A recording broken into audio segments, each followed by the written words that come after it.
DZRCB 24/7. Oras na? Oras na natin to. Ito ang numerong 1 radyo ng Masang Pilipino. Hatid ay balita at serbisyo para sa pagbabago. Kami ang inyong mga lingkod, Shanray B. Lagutang.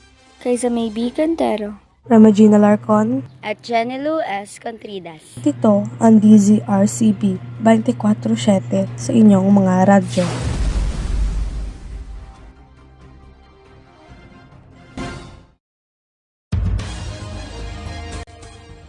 Florante at Laura ni Francisco Balagtas ay isang apikong tulang Pilipino na naglalarawan ng pag-ibig, kagitingan at kahirapan.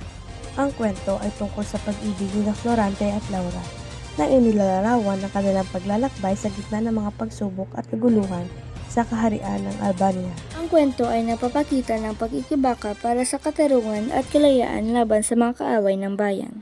Sa Florante at Laura ni Francisco Balagtas, may iba't ibang mga tauhan na nagbibigay buhay sa kwento. Narito ang ilan sa mga pangunahing tauhan at ang kanilang mga katangian.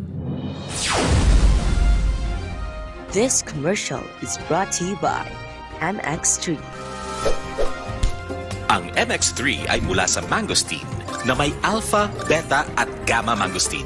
Ito rin ay tested and proven na low sodium, cholesterol-free at fat-free. MX3 capsule helps avoid pain discomfort. Iwas-iwas sa sakit. MX3 para MXtraordinary. Mga tauhan sa Florante at Laura. Florante, ang pangunahing tauhan ng kwento. Siya ay isang mandirigmang may matatag na prinsipyo at tapang. Pinahalagahan niya ang kanyang pag-ibig kay Laura at ipinapakita ang kanyang kagitingan sa laban. Laura, ang prinsesa ng Albania at kasintahan ni Florante. Siya ay isang dalagang may kagandahan at kabutihan ng puso. Nagpakita siya ng tapang at pagmamahal sa panahon ng mga pagsubok. Adolfo, isang traidor na kaibigan ni Florante. Siya ang nagtangkang pumatay kay Florante upang makuha ang pag-ibig ni Laura. Isang karakter na sumisimbolo ng kasamaan at pagkamuhi.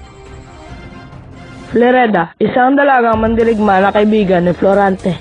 Siya ay nagpakita ng katapangan at suporta kay Florante sa kanyang mga laban.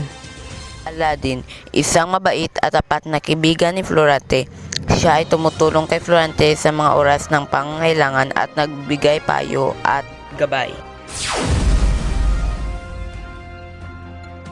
Ang mga layunin sa Florante at Laura ay nagpapakita ng mga halaga tulad ng tapang, katapatan, pag-ibig at katarungan. Sa pamamagitan ng mga tauhan at mga pangyayari sa kwento, ipinapakita ang kahalagahan ng pagtitiwala sa sarili, pagmamahal sa kapwa, at paglaban sa kasamaan. Ang kwento ay nagbibigay diin sa mga prinsipyong moral at etikal na dapat sundan ng bawat isa sa kanilang buhay. Iyan lamang ang mga nagbabagang balita. Sa huli, kami ang inyong mga lingkod. Maraming salamat.